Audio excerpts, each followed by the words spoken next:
Today we will integrate with questions first. So we'll clear all our questions and answers. And also we'll do some meditation, and also we'll understand something about the field of thoughts, actions, words. We'll discuss about human life a little more in detail. Let us begin with questions. Please raise your hand if you have any questions. And once again, please be very precise with your question. Before you ask the question, you write down the questions, and then you speak it out very clear, crystal clear, straight to the point. Okay, so first, Ritesh. Namaste, sir. Yes, sir. Namaste. Sir, I have made a note of few questions. I will ask them one by one. My first question is, sir, you told us that our soul is a speck of divine consciousness. So that means there is divinity inside him. So if there is divinity inside him, why it goes into bad karma? So divinity we associate with positivity. See, a baby is a baby. You cannot expect a baby to be an adult. The baby will crawl. The baby cannot run. It's just a baby, but it will eventually run. So in the beginning incarnations, the soul is a very small infant soul, baby soul. The soul is trying to adjust to the new environment because the soul has come from higher dimensions. The soul is new to the planet Earth situations. The soul is trying to adjust. So initially, the soul is focused on only survival, very harsh conditions on the planet Earth. The soul is focused on survival. Then eventually, in the process of discovering its own divinity, it goes through a lot of stages. You know, the child will do a lot of naughty things, a lot of mischief things. So like this, don't think the bad karmas are something evil. Bad karmas are the tools to learn lessons. Karmas, you should understand the karmas are the tools to learn lessons. Karmas are helpful for soul evolution. So karma is not a punishment. It is a way to learn. You do the mistake, and through mistakes you learn. Everybody learns through mistakes. Okay. It is a natural process. Got it, sir.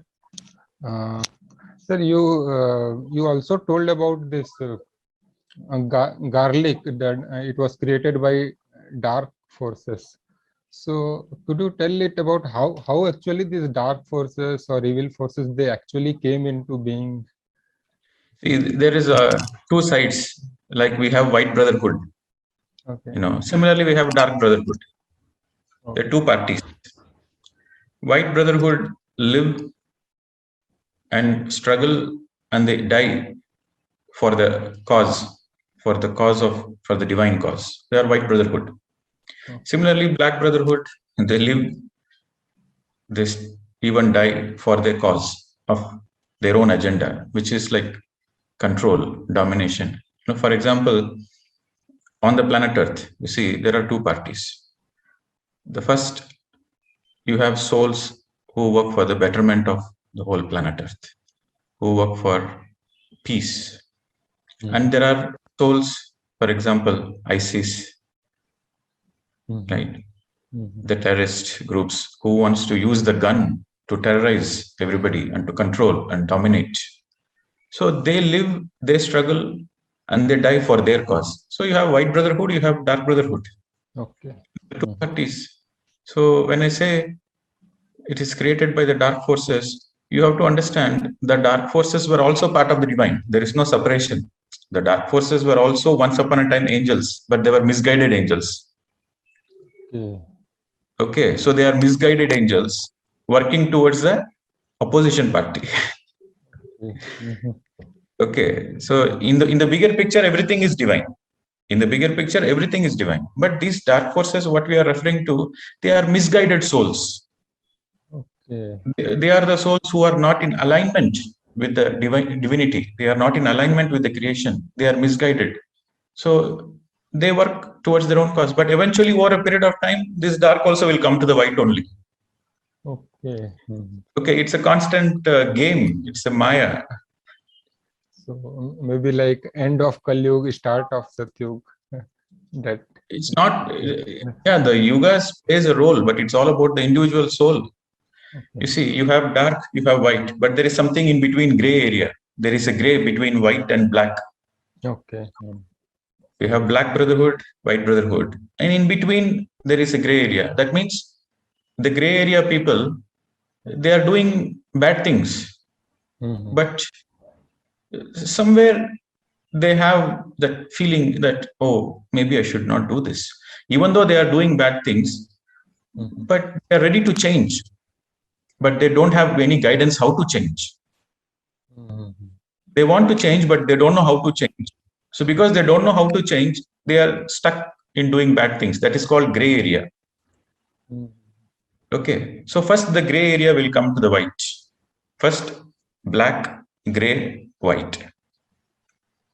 Yeah, and I remember you told that even in the astral planes, I think there are lower dimensions and higher dimensions, something like the lower dimensions are nothing but these dark negative people. They go because in the astral worlds, the astral worlds are the worlds of thoughts, emotions, feelings.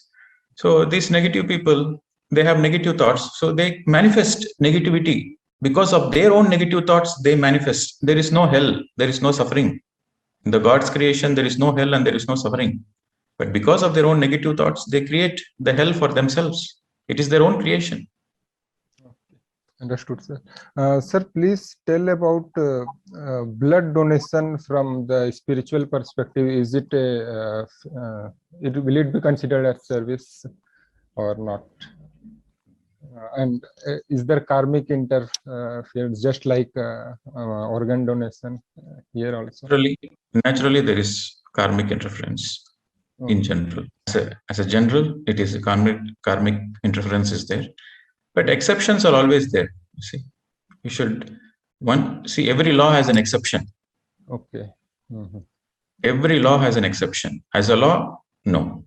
But exceptions are there. But you have to, in case of emergencies or in case of your own soul guidance that you have to do it, then the exceptions, that's the exceptions. When it comes to blood donation, I'm speaking. When it comes to blood donation, as a general rule, no. Yes. But exceptions are there. Yes, like suppose in my family member, someone is seriously ill and he requires blood, then I have no option. I have to give. No, but you have to be very careful whether you are guided to give. You have to see his own evolution. You have to be evolved to a certain extent to see that whether he is ready to go, it is as per his planning that he wants to go, or he wants to live. Or if he lives, is there a further progress for him? Is he going to do more good karmas? What is the other party's soul evolution? And are you giving it out of pity or out of attachment, or are you giving it as a pure witness? Is it your divine guidance to give it? So you have to consider so many factors. So that is an exception. Okay. So if he's a good soul, I have been observing him doing good karmas, then I can leave it to yourself. Yes. Leave it to you. Use your own intuition. Yes. Sir, another question is, when an enlightened soul places his spec as human, then his behavior. Sorry, come again with the question. You told that he incarnates, enlightened soul, he incarnates by placing his spec as human, as light. As a baby, yes. Yes. Then his behaviors and mannerisms, will that be of an enlightened one since childhood? No. That's why I said whether you graduate from the animal or whether you are part of a spec from the divine, you are absolutely the same. You begin with the infant soul categories only.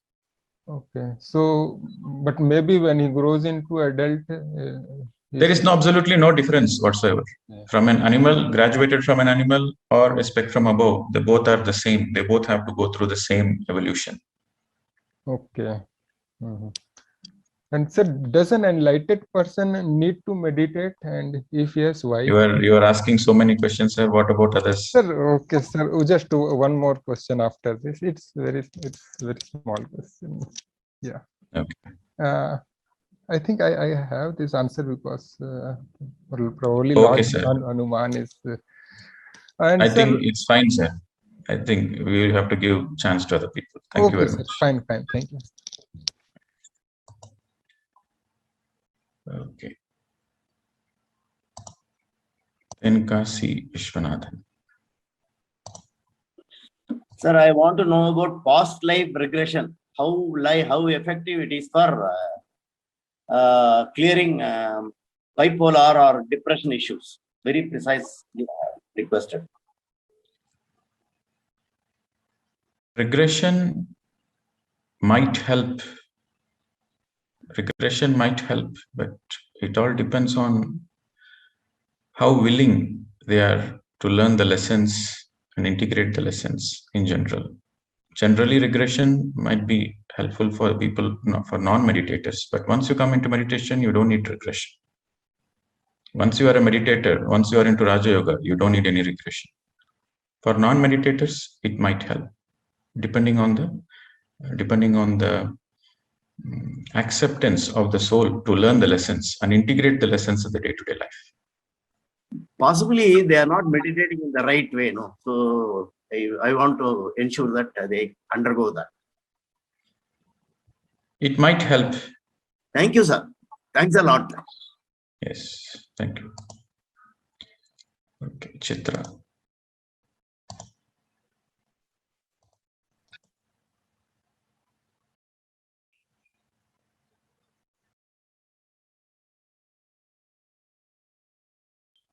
Chitra, you can unmute.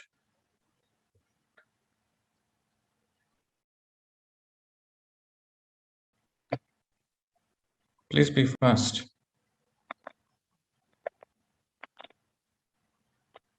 Okay, next. Rekha. Good morning, sir. The other day you talked about Brahmalok and Satyalok. I would like to know if there is also a Golok, like in the Hindu text we read about Golok Vrindavan, where Radha Krishna is with the gopis are enjoying their pastimes. So is there truly a Golok as well? There is no such thing like Golok. Okay, so you have to read, if you want to understand what are the worlds, what are the worlds after death the human goes through. You have to read a lot about Theosophical Society books. Okay, so when you read Theosophical Society's book by Annie Besant, Leadbeater, you have to read the books by, Devakarnic planes, astral planes. When you read this book, you will understand. They did a lot of research on the lokas after death. Okay. So you please read books, madam. You will understand, because it's right. Okay. Thank you, sir. It's a very big subject, and you have to be sincere. If you are sincere to know the answers, you will get the answers by reading the books. After you read the books, if you have any doubts, you please ask. Okay. Thank you, sir. Yes. Okay. Saravanamurthy. Namaste, Pradeep ji. Good morning. Saranamurthy from Calgary, Canada. I just have a quick question. Like, for example, when I do the meditation, my head falls down unknowingly without I feel like it goes down but to the left side. And then I try to come back when I realize, and that's the only disturbance I have. I have not done meditation more than 30 minutes earlier before coming to this program. So when I do for 1 hour and beyond, and my head falls and comes back, and then that there is a slight pain, but that is going back, but that is a disturbance for me. Is it normal, or how do we control this one? What way it is disturbing? Like I'm trying to, when I realize I'm trying to bring it back again, and then it goes back, and then I feel a slight pain, and then I try to come back. Maybe that's the reason Okay. I'm just getting disturbed. See, you see, in meditation, your body goes through its own energy realignment. So let it be natural. Okay, if the head is going forward, backwards, let it be natural. You don't need to worry about it. Don't worry about your body in your meditation if it is taking its own positions. But if that is disturbing you, if that position, if the, for example, your head is falling and you are feeling pain, you are not comfortable. So then you make yourself comfortable. So then you come back to the sukhasana, to the comfortable posture. But don't worry about the head falling. At the moment you notice any discomfort, then make yourself comfortable. Okay, but it is normal. No need to be worried about it. Especially for the beginners, all those energy realignments will happen. Sometimes if you are very tired also, the head will fall naturally. So don't be worried about it. Focus on the breath. But the moment you feel uncomfortable, it is necessary you have to make yourself comfortable. So then you come back, stretch a little bit, make your neck adjustments and continue meditation. Okay. So next, Gunjan. Namaskar, sir. Sir, Yes, my madam. question is, when I meditate and I concentrate on my breath, I feel my breath is I'm consciously doing it. Unconscious, the spontaneous breath I cannot observe. Means I cannot no. I always feel now I'm taking long breath. Now it's short. I feel I'm consciously doing it. I'm not able to do it naturally and follow it naturally. So where I'm going wrong? You are not going wrong anywhere. You are not going wrong anywhere. In the beginning, it is like that. But when you do it in the beginning, the witnessing doesn't happen in the beginning. In the beginning, you feel like you are breathing and you are breathing out. So you are Yes, breathing in and you are breathing out. like actually, maybe I took a lecture by Swami Rama on breathing. So there was in that lecture, I practiced that you breathe when you breathe in, you breathe from the tailbone to the head and then breathe out. So I have been practicing that, though I'm not perfect in it, but I try to practice. So when I do meditation, I feel that is my breath is in my backbone. So what is it? I don't know how to handle it. Yes. That's why I'm saying in the beginning, it will be like that. For anybody, in the beginning, the witnessing doesn't happen. They feel like they are breathing and they are breathing out in the beginning. The witnessing will happen naturally over a period of time when you focus on your breath. In the beginning, you use a little bit of mind towards observing the breath. That is natural. In the beginning, you use a little bit of mind. Naturally, the witnessing comes with practice. But since you have already practiced another technique, Yes. so you have to neutralize that habits also. It might take a little longer, but the only way is go forward without doubting the process and trust the process and sincerely make an effort to observe. The witnessing will happen. It comes with practice. Thank you, sir. Okay, so this is the problem. If you don't know the science behind it and you practice if you practice any other things, then to neutralize it, you have to make an extra effort to neutralize that first, and then we have to begin. It is like you are coming from negative to neutral, and from neutral, you have to go positive. Very true, sir. To undo what you have already done, that takes extra effort. That is totally agree. That's why to understand the theory is very important. To understand science and the theoretical subject, the theoretical understanding is very important. The foundation should be strong. If the foundation is not strong, then you have to break the foundation and build a new foundation. Yes. So that's okay. It's an experience for you. Okay. Yeah. No need to worry and no need to judge. Continue, madam. Practice. Only practice makes you. Thank you so much. Thank you, sir. Person. Where are you from, madam? I'm from Chandigarh. You're from Chandigarh. Okay. Good. Thank you. So, friends, it will be good if you can just briefly say where are you from. That will be good introduction. Thank you. Okay, Shakti Sharmila. Hi, Vanakkam sir. I'm Yes. Sharmila from Malaysia. I would like to know which level is a Mahan? When someone Yes, is sir. called Mahan, is it like Yogi, Rishi, Maharishi, Brahmarshi? Mahan is in which level? Mahan means Maha-Anma. Maha means great soul. Oh, Okay. okay. Mahan means a great soul. All the once you are a meditator, once you are into non-violence, then you become a great soul by default. Oh, Then every single level is also a great. okay. That's a general Um, description. Mahan is a general description. Oh, Like okay. you are a great soul. That's all. Okay, Who thank is you. called a great soul? A person who is called a great soul. A soul which respects every life. A soul which is into non-violence. A soul which is into non-interference. A soul which respects others' evolution. A soul which respects its own evolution. It's a great soul. It's a Mahan. Okay, thank you. My second question is pruning or trimming the tulsi plant is okay? Because tulsi plant, when we take It's okay. It's the okay. amount, That's fine. it's okay. Oh, okay. Okay. My third question is like bigger plants. Can we plant it in a smaller pot? I don't feel good when keeping it like not giving them freedom to grow. You mean to Because say like I don't know. bonsai? Like bonsai. Yes. Yes. Okay. So you are interfering in its evolution, actually. Yes. Okay. Right. Okay. That's not right. Okay.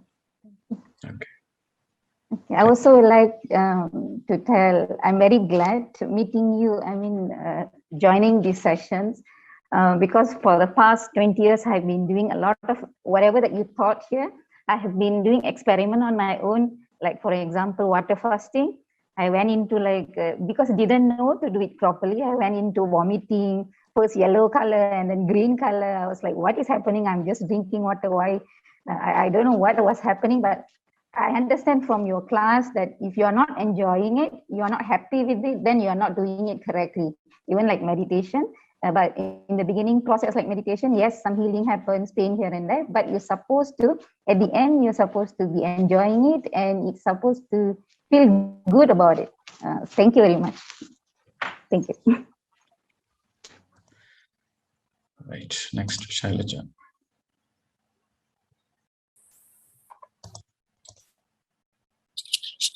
Hello, sir. This is Shailaja from Canada. So, as you said, karma is not a punishment, and it's a learning. It's a lesson. So, for example, if I kill a person and he doesn't have any family also, so there is no residue of karma also. And if I understand and I learn that lesson, I understood completely that okay, killing is not good karma, and so I don't repeat that karma. So is it mean that karma is neutralized, cleared? So you are asking a question. You did something and you regretted it. You learned the lesson. And so if you learn the lesson, is the karma gone completely? Yes. See, when you learn the lesson, yes, you are out of the karmic chain. One portion of your karma is already gone. One part is gone. But there is another part of account settlement. You have interfered in his life. You killed him and he has to vacate the body. So you have interfered in his evolution. So that karmic debt has to be settled. So how can that be settled?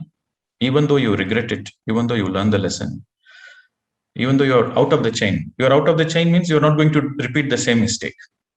So when you're not going to repeat the same mistake, that means you're not going to be in the loop. So you're out of the loop. But still the account settlement has to be there. So the account settlements happen. The more you do good karmas, the more the account settlements happen. Okay. So 1 unit of good karma balances 1 unit of bad karma after learning the lessons. So account settlement is also very important. That is, karma is taking responsibility. You have to be responsible for every action you do. You have to take responsibility. So account settlement is part of the learning process. So to be responsible. So we don't know how many karmas we did in past. So that's why simply focus on doing more good karmas. That's all. You don't need to know what karmas you have done in the past. But what you can do this moment, focus on that. Focus on doing good karmas. Focus on doing whatever the good karmas you can do. Focus on doing that. That is very important. Okay. Okay. Thank you, sir. Don't waste your time. This is one of the stage. Don't waste your time whether this good karma will neutralize that or this. No, just simply do. Focus on doing more good karmas, because that will support you. That will support your evolution. Having the trust, keep on doing good karmas as a witness consciousness. That I am not doing it, but it's happening through me. So get into the witness consciousness. Okay. So related to this, you said like whenever your eyes are open, you should be mindful, and whenever your eyes are closed, you are in meditation. So I have a habit whenever I'm doing something, I'm thinking each and every person about the situations came in my life, and I'm trying to understand the lessons for me. So it takes a lot of energy. You cannot understand the lessons by thinking. No, the lessons are understood when you are in deep calmness. The lessons are understood when your mind is empty. When the lessons are understood when you are peaceful. When you think you can analyze and try to learn the lessons, you are mistaken. Lessons are soul lessons, not mind lessons. So you cannot use your mind to understand the lessons. So in the stillness, in the calmness, you realize your lessons.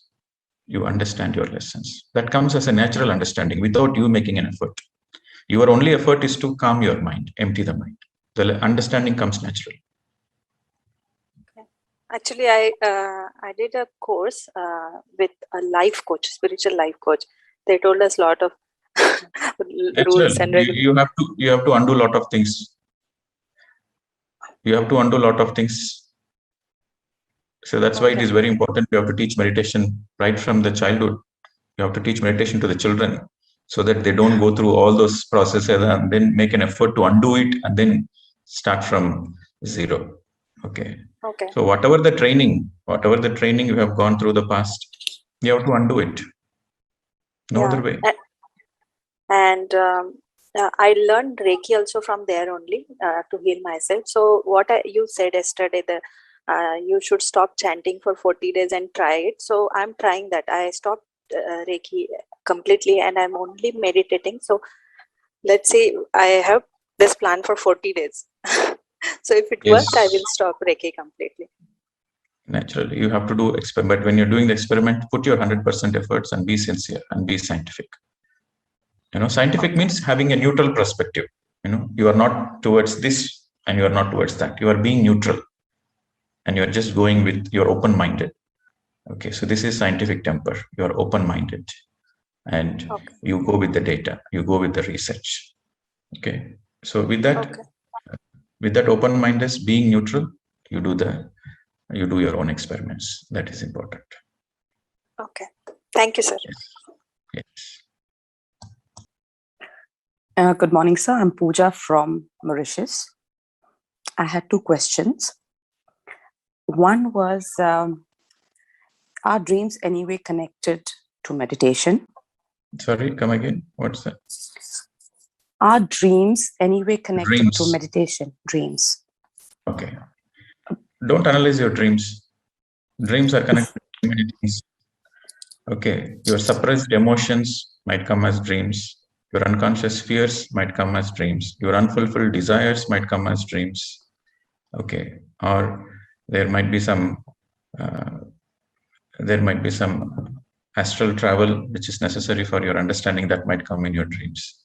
So many things. It depends on many factors. So you should not analyze the dreams. If you analyze the dreams, you get confused. No, I'm not analyzing them, but I'm experiencing since I have started meditation. That's the reason why I raised this question. Yes, enjoy the dream. That's it. They're quite weird. Raat gayi to baat gayi. Finished. Okay. And my second question. You understand Hindi, madam? Yes, I do. Yes, raat gayi to baat gayi. Katam, finished. Dreams are gone. We are awake now. So let us focus on the wakefulness. Why bother about dreams? So that should be the attitude. Okay. And my second question was with regarding to meditation. We have spoken, you said that, well, it's common to encounter physical discomfort while you're meditating. What about the other experiences which I have personally encountered when I've meditated?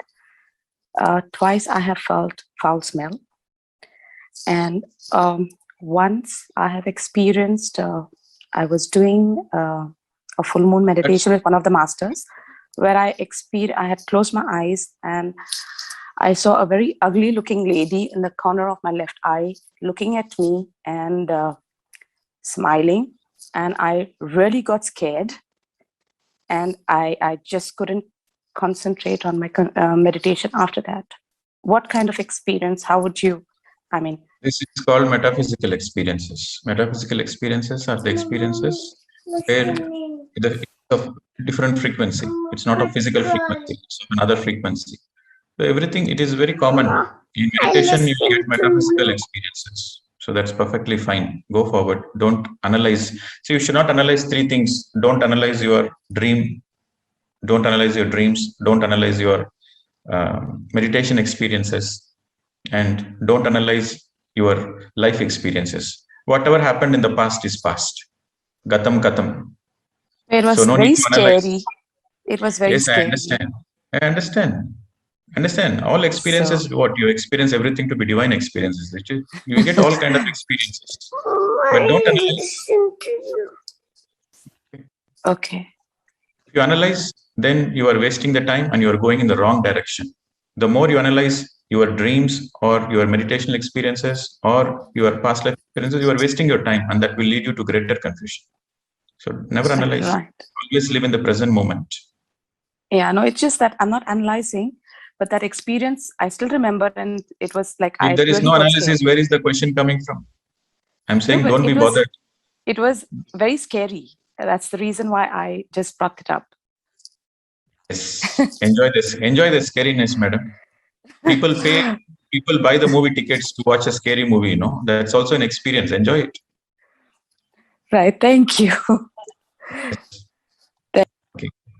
People produce, they spend millions of dollars to produce scary movies. Jurassic Park, an animal is coming and as in a 3D movie, it's coming to eat you only on the screen. You go pay money to watch it.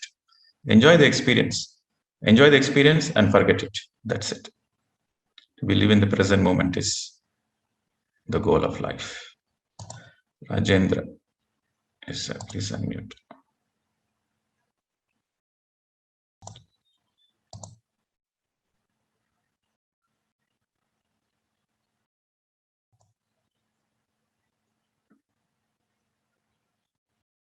Yes, sir.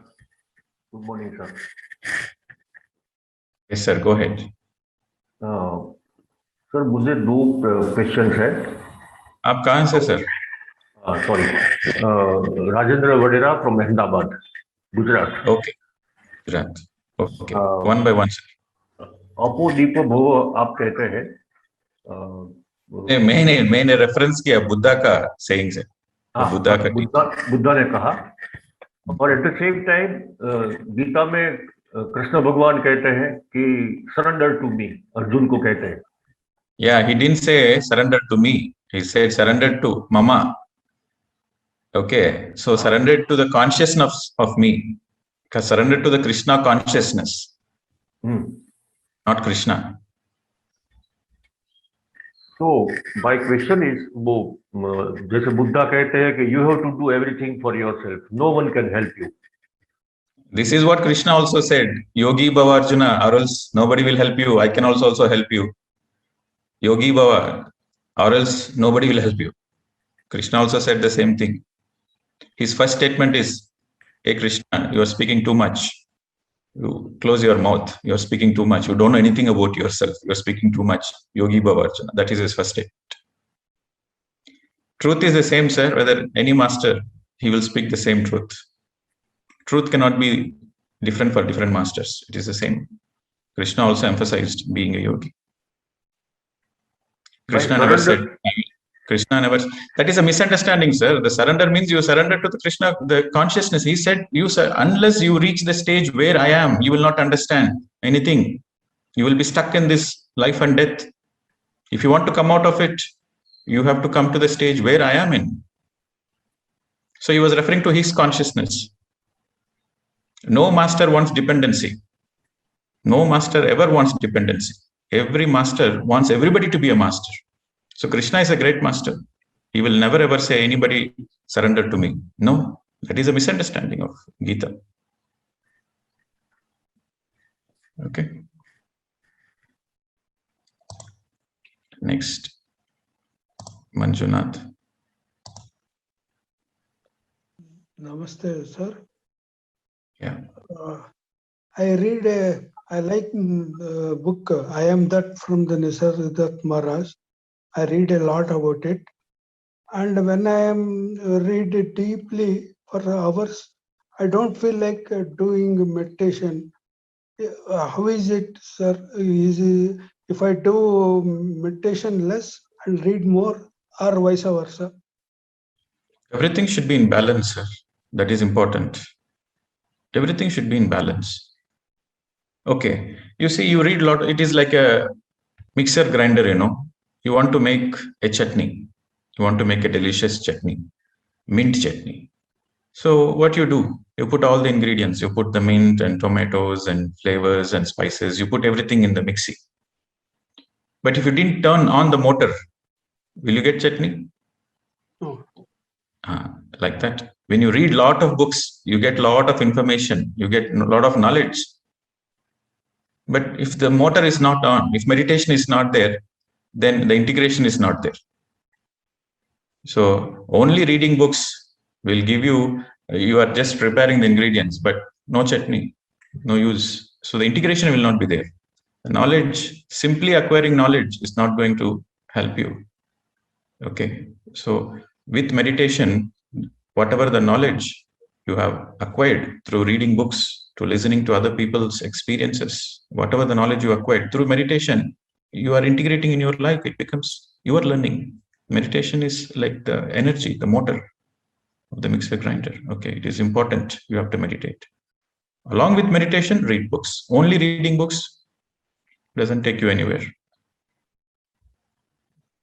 Thank you, sir. Only reading books, there is a misunderstanding. Okay. If there is no meditation, you cannot understand Bhagavad Gita. You will misunderstand Bhagavad Gita. When there is no meditation, you cannot understand Bible. You will misunderstand Jesus Christ. Only with meditation, the right understanding comes, because that is the energy, that is the motor. You use your inner motor to churn and absorb the pure distilled wisdom of that book. So without meditation, whatever the swadhyaya you do, you will misunderstand. It is bound to happen. Without Raja Yoga, swadhyaya will be misunderstood. Swadhyaya means swa-adhyaya, self-study. Swadhyaya means reading books. By reading books, you are studying yourself. So without Raja Yoga, swadhyaya is not possible. The right understanding is not possible. Eventually, it will lead to misunderstanding. That's why the whole humanity is suffering, because there is no meditation. So meditation and reading books has to be in balance. Without meditation, there is a possibility of misunderstanding. With meditation, you will have the right understanding. I was confused because in the book it is written, you are already that, what is the necessary of doing meditation? Yes, you are already that, but to know that you are already that, you need Raja Yoga. It is true you are already that, but to know that you need to go through this, it is paradox. You are already that. It is true, but you have to do Raja Yoga to know you are already that. That is a paradox. Spirituality is full of paradoxes. Some Western authors specifically say that there is no karma. There is no karma. There are a lot of books in the Western masters they've written. There is no karma. Yes, there is no karma when you reach a nirguni. When you reach a nirguni, there is no karma. But until you reach nirguni, there is karma for you. So what is the truth? There is karma. At the same time, there is no karma.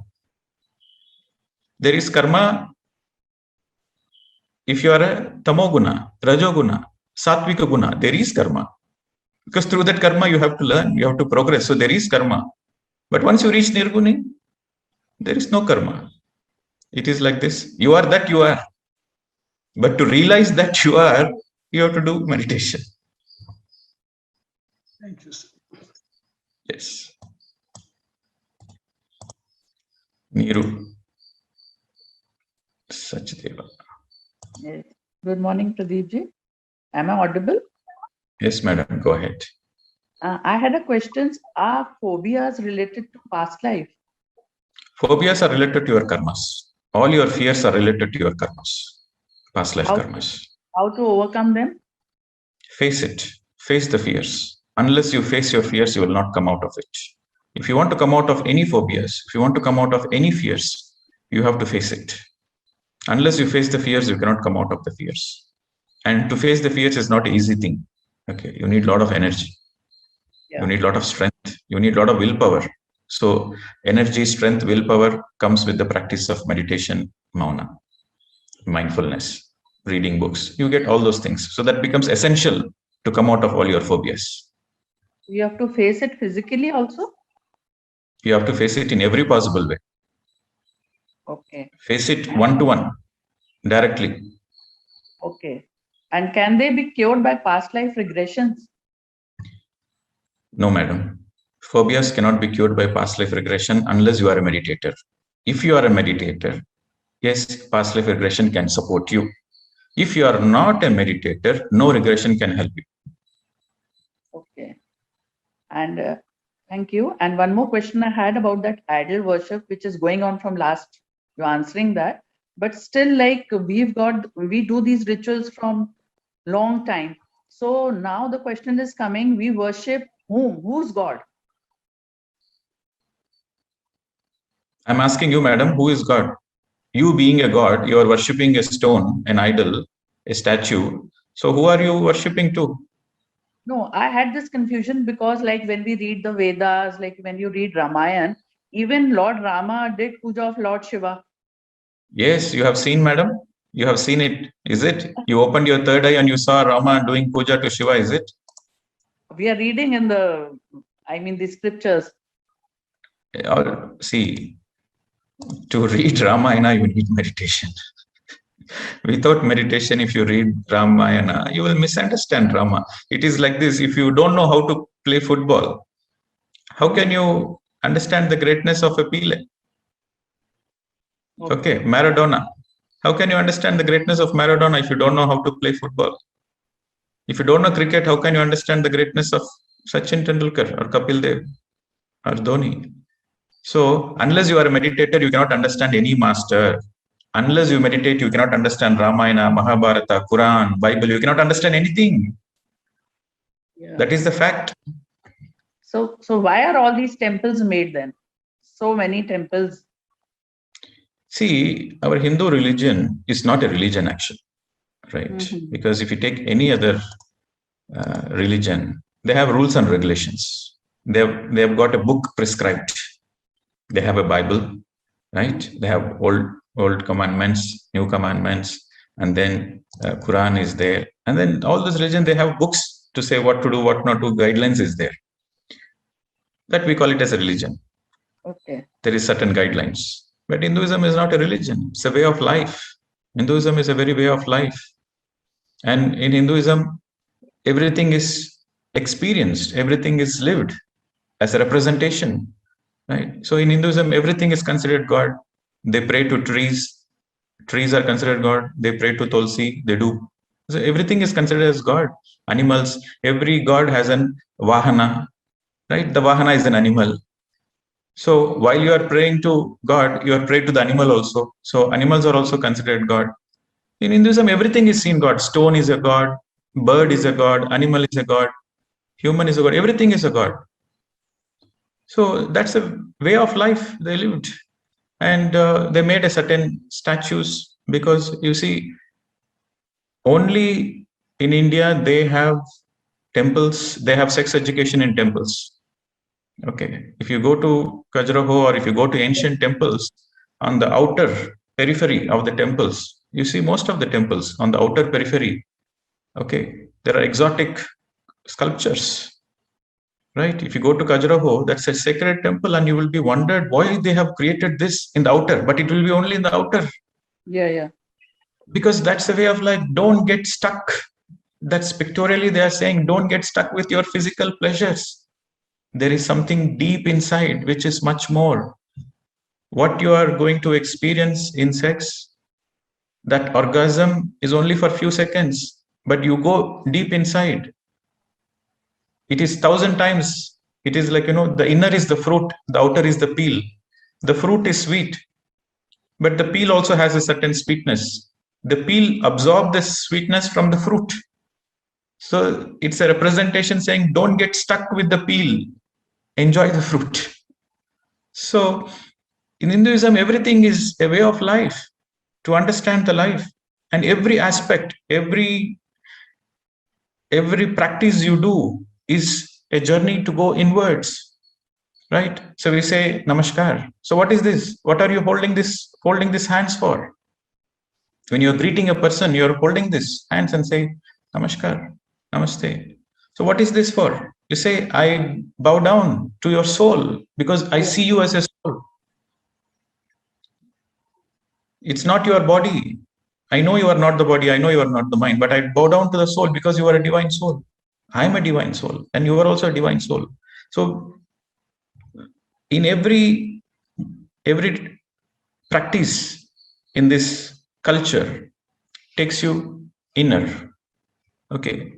This is the way of life. They have made it certain practices. For example, they built beautiful temples, and all the temples are in a perfect alignment with all the, the air, the ether, the energy. And in all the temples, they have planted these medicinal plants.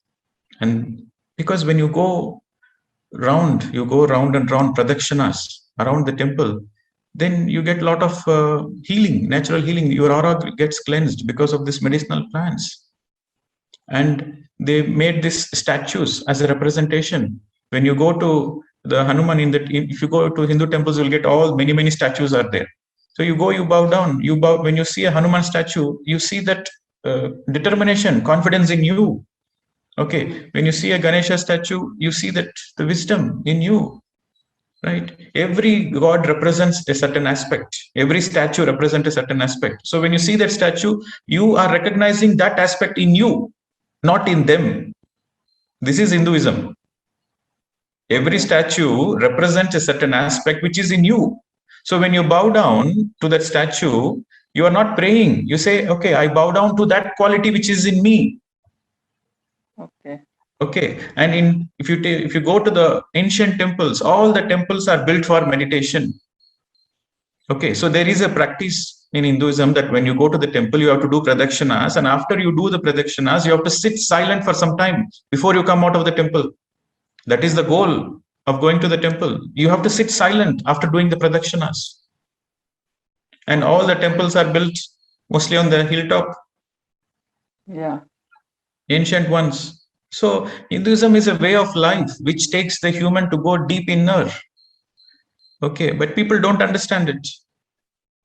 Okay. If you are really practicing the Hinduism, that itself is enough to get enlightened. Okay. So for your question of ideal worship, who are you worshipping to? You can enjoy the beauty of the sculpture. Yes, sculptures are a beauty for the eyes. It is a feast for the eyes. You see a beautiful sculpture. That is the feast for our eyes. There is a beauty. But who are you bowing down to? You bow down to your own. Then you are a real Hindu. You bow down to your own Atma. You recognize the beauty of your own Atma. And you recognize the beauty of every Atma around you. Then you are a real Hindu. Okay. So means we have to, take some quality, like we going to Vaishno Devi, it needs lots of strength and energy to go there. So it means to manifest that quality in myself, I have to go through that. You're trying to say that, no? I'm trying to say God is within you. That we know by knowledge, but how to come and experience? That's why Patanjali gave Raja Yoga. That's why Buddha gave Anapanasati. Okay. You see, Shiva is always in a meditative posture. Shiva has become an Adi Yogi by doing meditation. Hanuman is Vayuputra. We call it Hanuman is Vayuputra. So Vayuputra means he's in meditation. Okay, we say Hanuman Chalisa. Chalisa means 40 days. Anything you do for 40 days, you'll see the benefits. Okay. Any experiment you do for 40 days, you come to know the truth. So meditation you do sincerely. See, again, this Chalisa has a very important significance. Hanuman Chalisa. Hanuman is Vayuputra, right? So 40 days, you don't know meditation. 40 days, you begin. So in the first 40 days, you observe the breath, your mind becomes empty. The first 40 days. You can do the experiment. In the beginning, a lot of chattering is there, but 40 days sincerely you do, the mind naturally becomes empty. So the second 40 days, another Chalisa, another Hanuman Chalisa, second 2.0. Again, you continue. The second 40 days, all your Nadi Mandala Shuddhi happens. The etheric cleansing happens. You do another, observing the breath of another 40 days. Then your third eye opens. You get a lot of metaphysical experiences. Okay. And another 40 days, your third eye becomes perfect. The perfection of the third eye happens. Astral travel happens. Okay. So 40 plus 40 plus 40 plus 40. 160 days, Kel Katam, you are enlightened. You can do the experiment if you want. This is the significance of Hanuman Chalisa. Okay. Not repeating the mantra. Hanuman Chalisa means you have to be like Hanuman. Hanuman is a Vayuputra. So you have to be like Hanuman. Be with the breath. Then that will transform your life. This is Hanuman Chalisa. Okay. Okay, madam. Thank you so much. Yes. Okay. Rajendra. Good morning, Pradeep ji. I Yes. have a couple of questions. I'm from Bangalore. Yes, sir. Go ahead. With respect to Seva, in fact, I had asked in the chat box. So this counseling, I am into counseling and helping physically disabled, physically challenged people, in fact. So, counseling is empowering them. Yeah. In fact, so is it considered a physical in nature or is it a spiritual in nature? Do you charge money, sir? No. Is that your? It's a voluntary. Okay, if you do voluntarily, that is service only. But you are counseling them and you are just counseling them, that is physical service. But along with counseling them, you are just teaching them meditation also, then it becomes spiritual service. Oh, I have to add in meditation part. You have to add in meditation in your counseling process, or else they come back to you again for another problem. Yeah, or if the same problem normally comes, they have to come back till they are fully empowered. You teach meditation. You teach meditation. Their dependency on you reduces. Okay. And my second question is, that karma in our normal day-to-day life, we normally don't use karma. It is considered, it's like a bad word. We use more. Karma is not a bad word. No, sir. I'm not. No. In our day-to-day life, I'm telling. In our day-to-day life, karma is so widely used in India. India is a karma bhumi. Only in India, karma is used in day-to-day life. Very simply, people use it for acceptance. Somebody is going through some challenges. They say, "What to do? It's my karma." No, in our this thing, we use more of papa. No, where in Bangalore, you must have seen. Oh, olle kelsa madidane papa. Or you say, oh, papa madidane. He is where. So papa is used. Whether it is the same papa is related to karma or karma, because karma, some people feel uncomfortable. Oh, karma andre, it is always considered as bad. But papa has got both good papa and bad papa. So pap is not sin always, no? So how do you consider this correlation? No, sir. If you want a proper understanding, then you cannot just take the colloquial usage. You have to go for the roots. Okay. So pap means sin. There is no good pap and bad pap. Punya means good karma. Papa means bad karma, which is right. So your question is, what is your question, sir, precisely? So we are using karma as a negative term. Is that your question? Karma means, if I generally talk to common people, so karma, if I use the word, they feel uncomfortable most of the time. But whereas I say, oh, Papa ಒಳ್ಳೇದು ಮಾಡಿದಾನೆ, ಎಷ್ಟು ಒಳ್ಳೆಯವನು, Papa. So we use commonly. Papa is used very commonly, even though it is sin. We use very commonly. But Okay, whereas so then karma you is don't. used generally, it is considered, oh, ಏನು ದೊಡ್ಡ ಕರ್ಮ ಅಂದ್ರೆ, it is already, it is like in the ritual part, or it is in the bad term. Okay, So, okay, sir, fine. that is what I want to understand. Okay, how understood. It is related. Yeah. So you don't like to use the word karma, use the word cause and effect. Or you Sorry? just use cause and effect. Okay. Okay, don't use the word karma, don't use the word cause and effect, or as you sow, so you reap. Or in other words, if somebody is going through something, you say, hey, he's learning, yeah. Somebody is going through some lesson, oh, he's learning, great opportunity, lucky fellow, he's going to learn something. Oh, okay. Okay. No, the final thing is that I have come across karma yoga. What is that karma yoga? Because you have mentioned many yoga, dhyana yoga, all these things, but you never mentioned anything about karma yoga. I think you have not attended. Did you attend my class yesterday? Yesterday, no, I think in between there was a gap.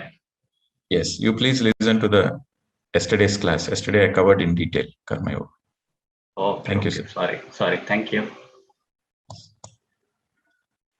All right, so next, Chitra. So for the people who want to ask the questions, you please come on the video, then I can unmute you. Okay. Yes, go ahead, madam. Namaste. Yes. Pradeep ji, firstly in meditation, my mind becomes, after some time, it becomes empty. Where are you from, madam? Where are you from? I'm from Mumbai. I'm a professional, retired now. I'm an architect by profession and retired now. And Okay. I've been studying all this for some time. Now, I just wanted to know in meditation, when the mind becomes empty and, there's the breath witnessing is not there. And then, sometimes I see some faces. Sometimes there's a repetition of faces. Now, these things, do I pay attention to it or just ignore it? You have to put all your attention there. Whenever you see some faces, put all your attention there. And then you have to question, hey, who are you? Why did you come into my meditation? Why are you here? You have to question.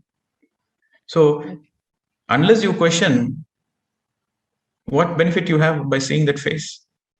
So if you see some faces, don't leave that person. Catch hold of that person. Say, how dare you come into my meditation? Since you have come to my meditation, you better answer all my questions.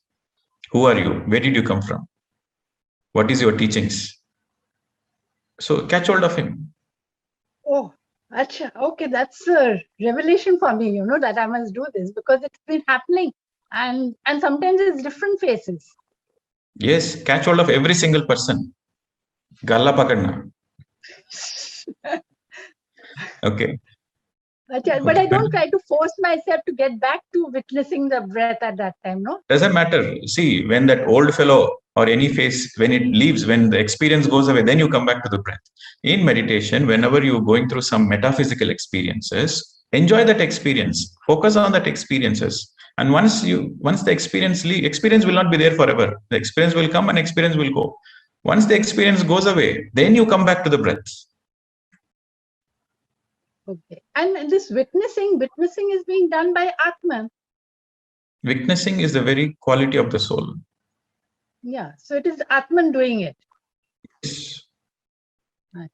Another question that I have is that, when we are doing this silence and fasting and fruits and juices, can we take milk or curd or green tea? Milk is generally not recommended because the proteins in the milk, it takes longer time, it takes more energy to break down. But fermented, like buttermilk, is okay, you can take. And curd and green tea? Yes, everything you can take. Okay. But Thank you very much. These are my questions. Thank you. Thank you so much for telling me that I must get into this, ask questions. Yes. Because it's been But happening. see, and if you don't ask earlier- question, how do you know whether the person who has come is a really enlightened master or a stupid fellow? So how do you know? So you have to catch hold of him and ask questions.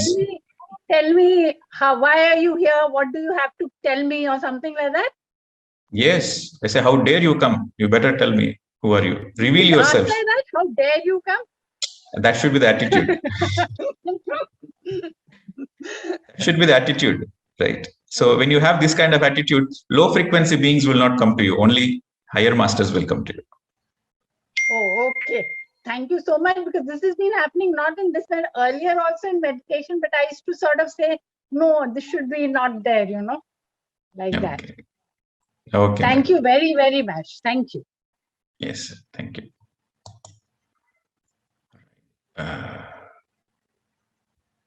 Shubha. Okay. I hope this time your mic is working. Yes, Shubhaji. Namaste, sir. Can you hear me now? Yes, madam. Yes, I have this question. I'm from Mumbai. I want to ask about the people who commit suicide. Do they keep on doing it every time they take birth? Yes, suicide comes as a baggage, right? See, you have to understand, suicide is the only thing which comes as a failure in the soul evolution. Okay. Whatever is your life, whatever the challenges in your life, whatever you go through, you consider that you are a greatest failure, but still for the soul, it is a progress. You might have gone through so many failure things on this planet Earth in this physical life, or you have gone through so many ugly things on the planet Earth, but for the soul, it is still progressing, because everything is an experience for the soul. The soul is constantly progressing. There is a spiritual law, like we have law of karma, law of reincarnation. We have a spiritual law called law of constant progression. That is a spiritual law. So which says the soul always progresses forward, whether it is a positive experience, negative experience. Even if the soul has taken birth and not done anything, the soul is so lethargic, the soul has wasted its lifetime not doing anything. Even then the soul progresses, because the soul has experienced how to be, what it is to be lazy and lethargic the whole lifetime. So everything adds to the soul progress. So this is a law of constant progression. But the only exception is suicide. If a soul commits suicide, that means it's a failure. The soul is stuck there. So at whatever the level the soul is stuck. And the suicide is a great karmic baggage. And every subsequent lifetimes, they will go through this karmic baggage. They will have these suicidal thoughts. Until they learn the lesson not to commit suicide, they have to take so many lifetimes. In all the lifetimes, they are stuck until they learn that lesson.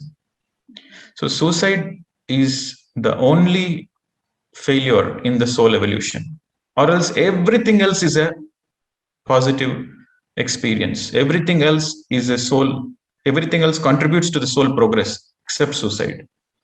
And almost every soul who commits suicide, immediately they regret. Immediately they regret. And in the higher worlds, nobody appreciates it. So if somebody is having suicidal thoughts, it is important we educate them. You explain them about law of progression, law of karma, spiritual laws. We have to do our part, right? Because if a soul is committed suicide, for subsequent lifetimes, the soul is stuck in that level. So one more question.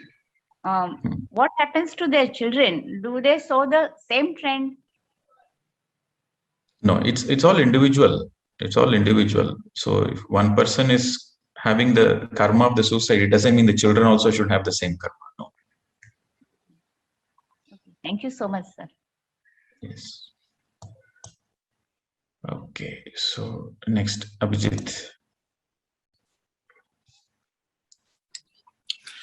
Yeah, Pradeep sir, my name is Abhijit. I'm from Mumbai. Now, I just wanted to know one thing. Now, Raj Yoga is a separate practice, or Vipassana itself is a Raj Yoga?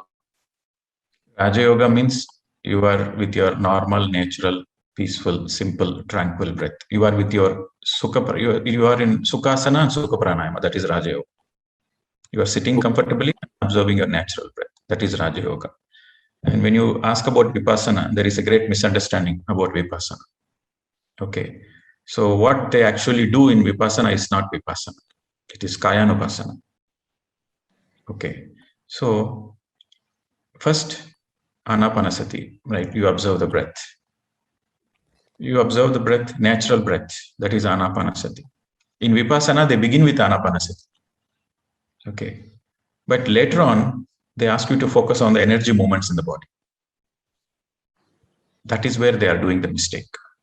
That is not Vipassana, that is Kayanupasana. Kaya means body. Kayanupasana means the energy flow in the body. There are subtle energy flows. When you do meditation, there are a lot of energy movements in your Nadi Mandala, in your etheric body.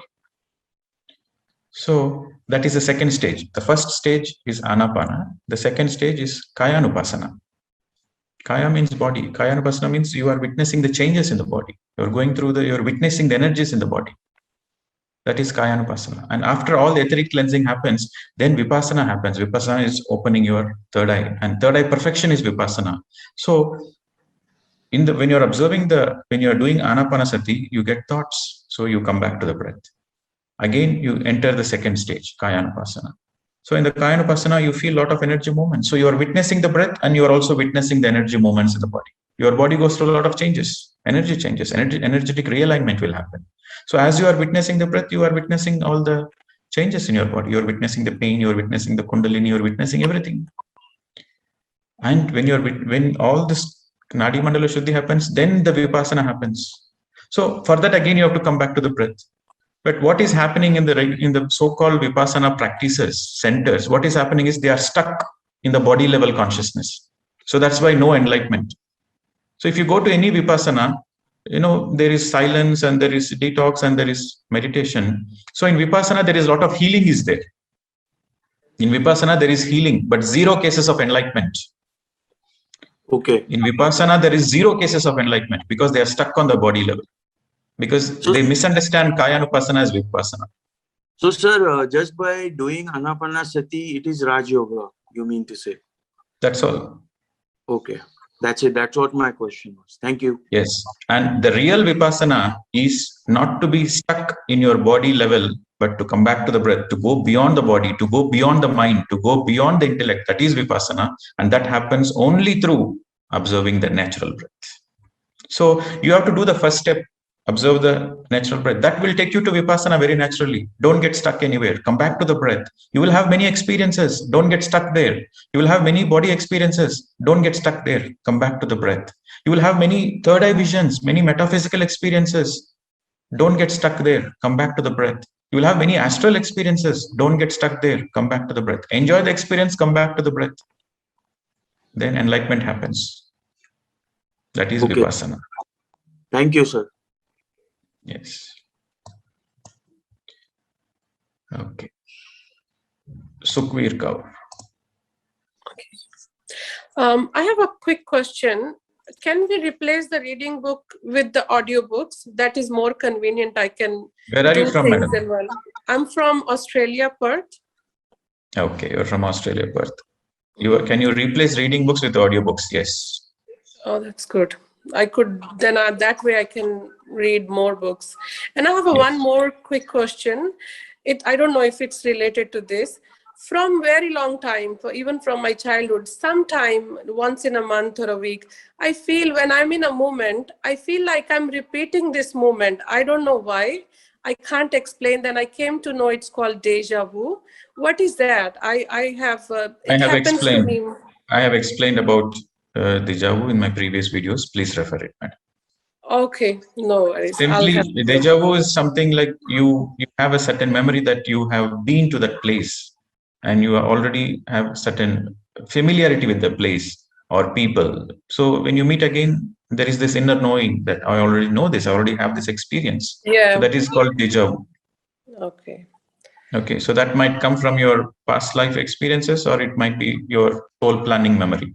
Yeah, I'm doing this meditation, Vipassana, from last 4 years, and I have seen lot of glimpse of past life, which nobody believes, but I know, because they was so realistic. They says it was too early for you to know all about these things because you have to do sadhana Those for people, many years.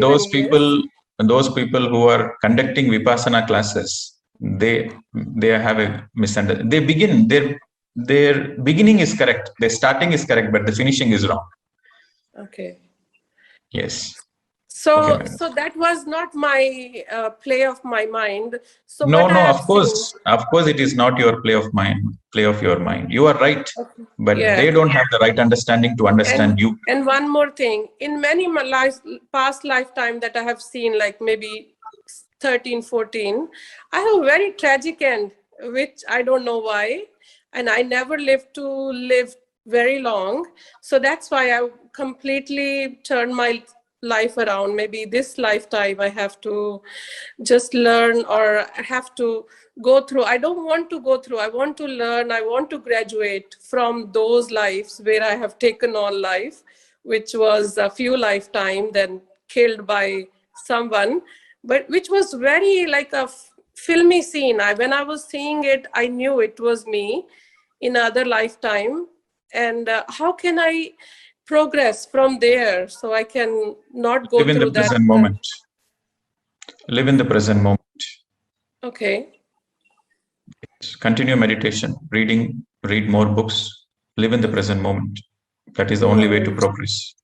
Okay. So that was not my mind's trick or anything. What I have seen, what I have What you have experienced, is definitely not your mind.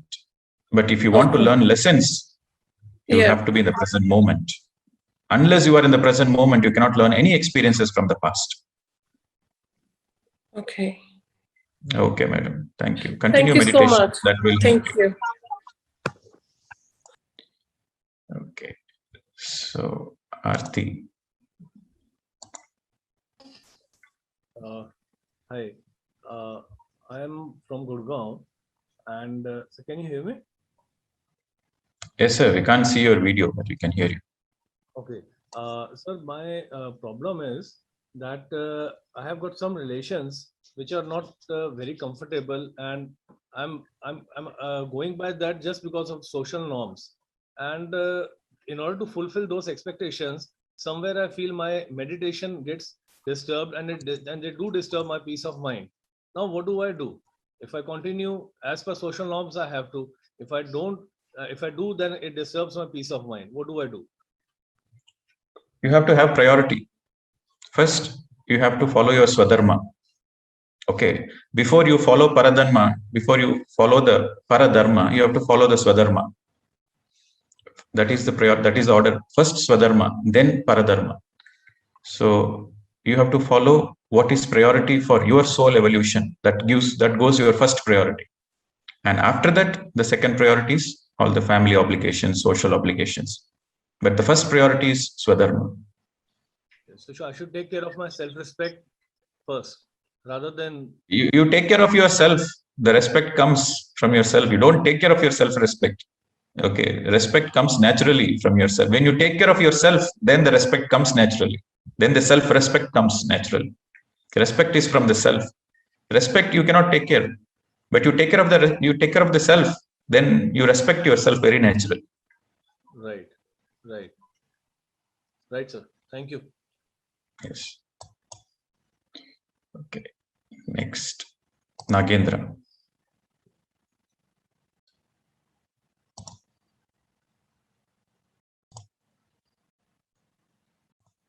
Yes, sir. Unmute. Namaskaram, Pradeep garu. Hello. Yes, sir. Go ahead. Sometimes the body is not accepting food and water also. What can you do that particular time? Even 10 days. Be sensitive to your body. Wait. Sometimes if I'm taking honey and lemon water also taking, a heavy heat is producing in the body. Even if I'm not able to living in the room also, if I go out some trees, I'm doing like that. Already answered, sir. Thank you. Be sensitive to your body. If you don't feel like eating, don't eat. Don't feel like sleeping, don't sleep. Listen to your body. Be sensitive to your body. As simple as that. Madhu Adera.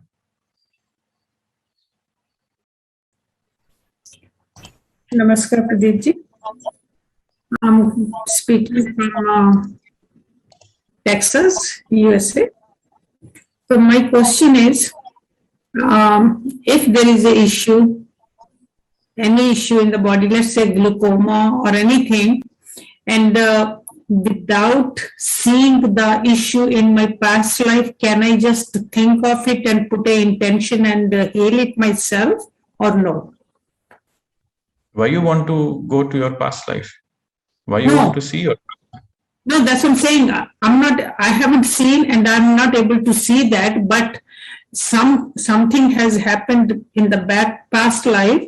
So thinking of that, can I just heal myself, heal my karma, whatever has created any particular issue in the body? See, spirituality means to be in the present moment, because only this moment is real. Past is an illusion. So never focus on what happened in the past and how do I heal. Never, don't focus on that. Focus on the present moment. This is spirituality. This moment is your real. This moment is in your hands. The past is not in your hands. The future is uncertain. Right. So only this moment is real. So be in this moment. In this moment, breath is happening. Do meditation. You are doing the right thing. This moment, you can do anything.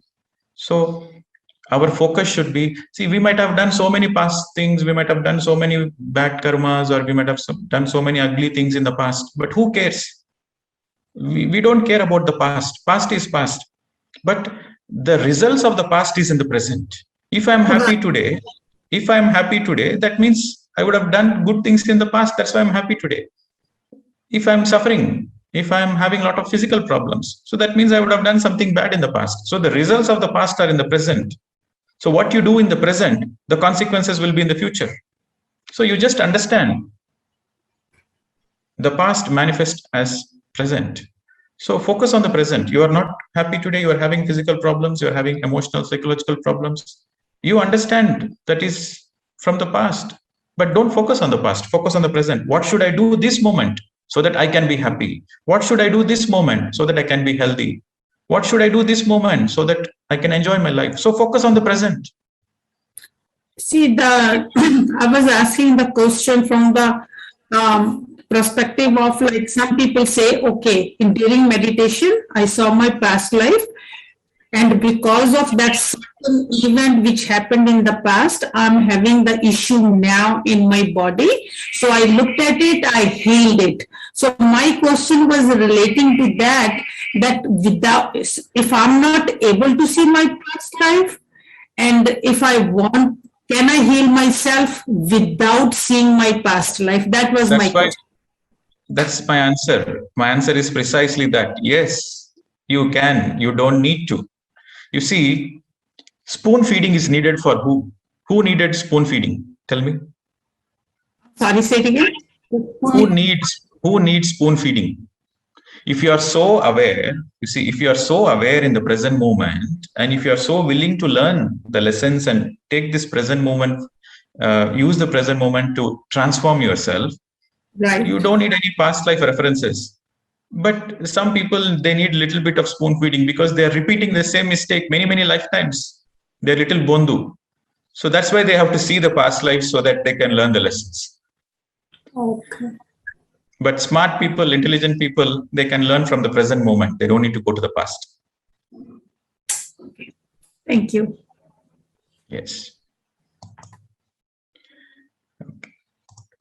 Jia. Namaste, sir. Yes, madam. Yes, audible. Go ahead. I'm from Raipur. Sir, I have a question, like under each categories of yoga parampara you explained yesterday. Your voice is little breaking, madam. Please be a little bit clear, loud. Is it clear? Is it clear? Yeah, better. Okay. Just a moment, sir. Is it better? Yes. Yeah, sir, the categories of yoga parampara you explained yesterday, how can I recognize where I am? Like if in the subcategories you have told under yoga parampara and um, in Raja Yoga and Jnana Yoga, if I think that I have experienced something from there, but I am seeing something I am doing from the Jnana Yoga, I'm very confused exactly how I'm progressing and where I am. See, that yoga parampara is there to give you a certain understanding at where you are and what you should do to progress next. So, for example, if you are in the karma yoga part 1, so you are doing only physical service. So that is an indication that, okay, along with physical service, you better start Raja Yoga, because in the steps, in the sequence of steps, Raja Yoga comes after Karma Yoga part 1. Okay. So then you have to focus on meditation. Suppose you're already doing meditation. Then your focus should be on Jnana Yoga part 2. So that means go deep into meditation. Okay, and then understand from your own experiences. Jnana Yoga. Read books and use your meditation energy to understand the books. Okay.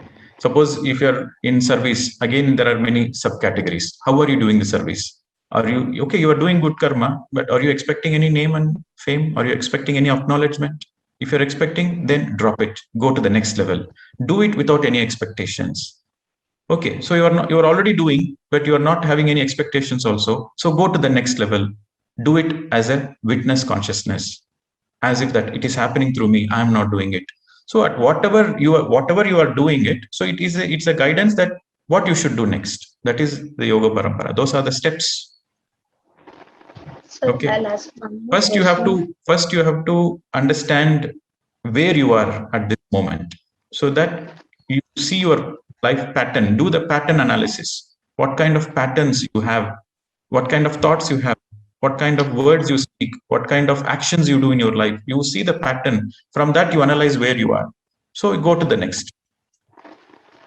So there is in Raja Yoga, you said that we are doing meditation. I am doing meditation, but you said that we are experiencing third eye, astral travel. If I'm not experiencing all that, but in the Jnana Yoga, you said we implement the teachings, we understand the inner teachings. So I'm doing something from here also, but I'm not experiencing astral travel and all these things.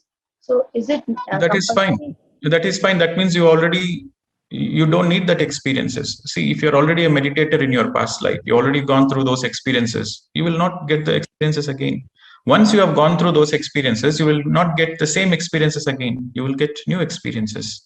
And the truth is, once you are done with all metaphysical experiences, this is a misunderstanding. Some people have this misunderstanding. They have metaphysical experiences. That means they are great meditator. But the truth is, only when you go beyond all the experiences, once all your experiences are done and you have no more experiences and you only have common sense, your common sense is very high, and you have a lot of practical experiences, like how to speak, how not to speak, right? How to deal with the people, how to have good relationships with the people, how to enjoy the life. These are all practical experiences. So this comes after all the physical experiences are gone. So this is the higher state. Okay, if you are not having experiences, don't be worried. Maybe you don't need it. It's all finished in the past life. You are an evolved soul, so don't worry about it. Sir, can I ask you more things? Yes. So like you said, we are learning and understanding the teachings. So like yesterday you were telling about all these karma yogas, Raja yogas.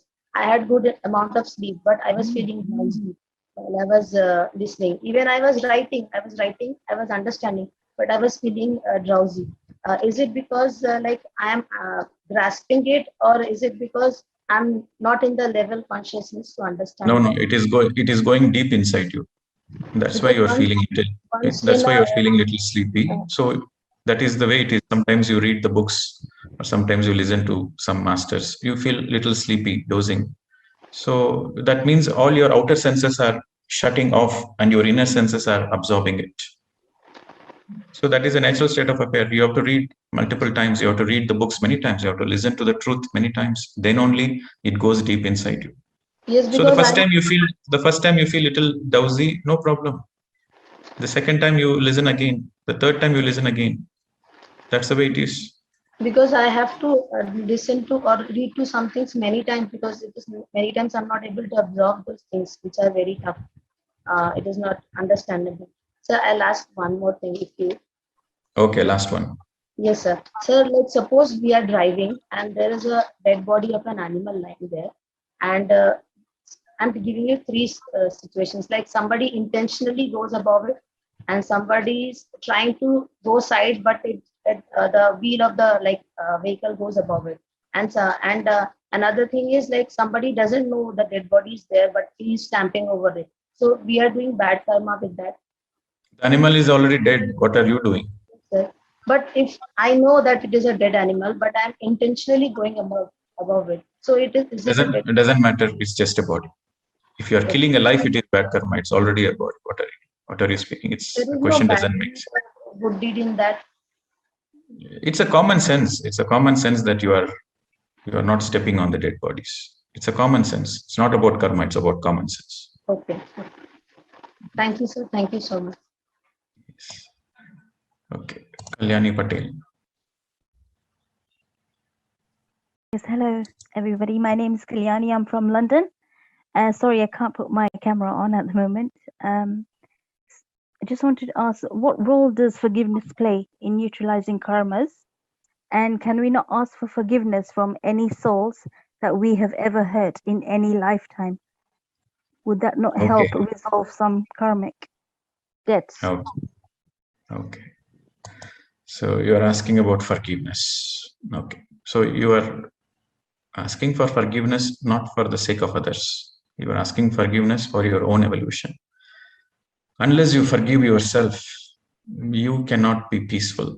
So forgiveness, you are not forgiving another person, not for the sake of another person, but you are forgiving for the sake of your own peace, your own happiness.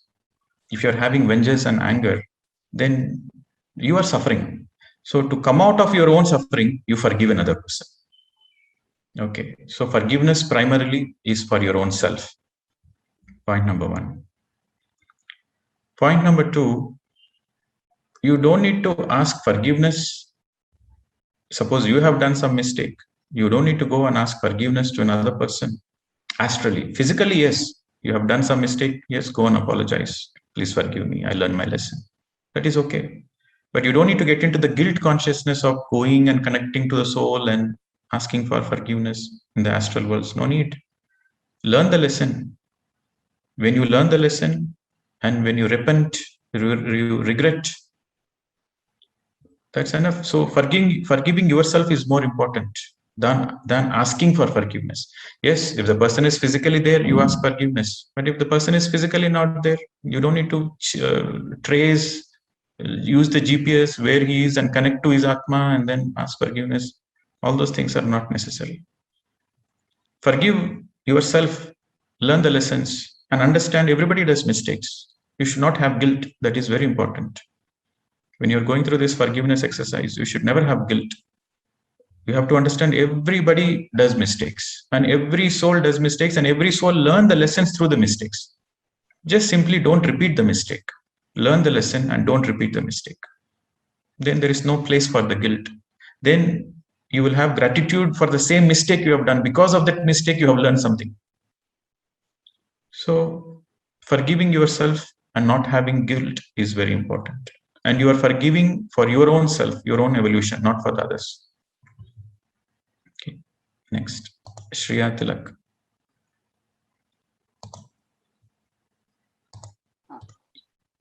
Namaste, sir.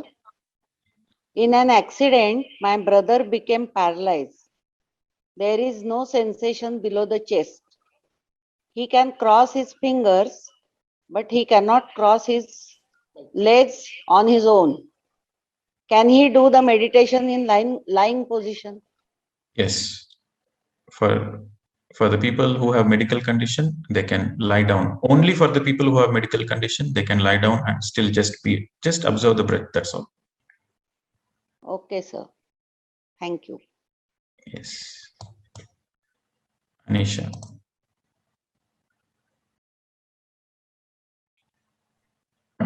Yeah. Good morning, sir. Sir, actually, my problem is that I was not able to get along with anybody all my life. So since past 10 years, I worked on myself, got into meditation and a lot of other things. So is it okay to stay like that? Because I don't know what's wrong with me. I went to psychologists. Everybody said it's fine.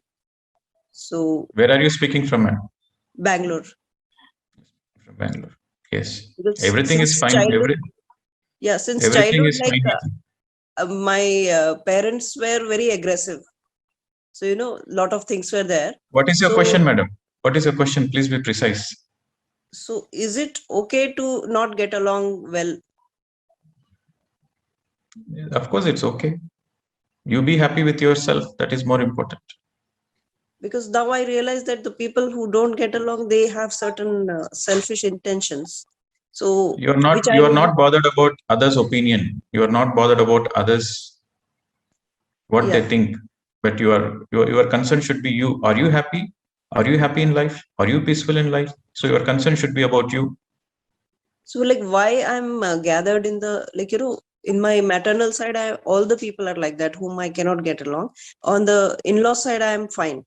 See, this is such a funny question you are asking. You I have know planned, you have chosen your parents, and you have chosen your in-laws, and you have chosen your husband, and you have chosen all the challenges, and you have designed all the challenges in your life before you are born. You did such a perfect architecture and blueprint, the soul blueprint planning you have done, and you are asking me, why did I do? I am confused with that, but somehow, like, is it okay? I feel guilt that, you know, why something is wrong with me. I'm not doing something better. I'm not sure. Yes. Before meditation, everybody is not sure. That's why you need meditation. The more you do meditation, the more you understand why you have planned that way, why you have chosen certain challenges. So this clarity comes only with meditation. So do meditation, madam. So is it necessary that meditators get along with everybody in their life and people like them always? Naturally, when meditators don't get along, everybody likes meditators. If you are a meditator, then that means you are full of energy, you are full of joy. Everybody wants friendship with happy people, you know. Nobody wants friendship with sad people. Right. So if you are a meditator, naturally you are vibrating with more energy. You are happy for no reason. You are happy, and you have no expectations with anybody. You are simply happy by yourself. So if you have no expectations and if you are a happy person, then everybody wants your friendship. Okay, Yeah, so do more meditation. Yeah. If you do more meditation, then everybody wants to have friendship with you. Yeah. Yes. All right, friends. I think the reason I have gone through all the entire session with this question and answers is because tomorrow and day after, you will be in silence. And tomorrow and day after, you will be also in detox, which means eating more fruits and more juices. And tomorrow also you will be going through making your home your ashram. That means you will be taking the cleaning charge. So 2 days while you are in the Mauna, try to clean the house. Discard the things which you don't use. Create a beautiful space where you are living. The space has to be beautiful, vibrating with positive energy. So do more meditation in the house. Do more cleaning in the house and discard the things.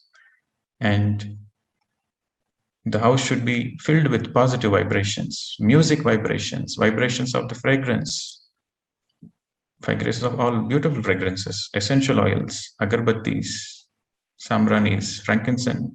So let the house really be like an ashram, and that is your homework. For these 2 days, you are experimenting. Okay, it is very important you experiment. Take one portion at a time. Okay, you're going to clean one shelf first, then one room. Then you have so many clothes. Okay, so tell yourself, okay, I need 30 clothes. More than 30, I will donate it.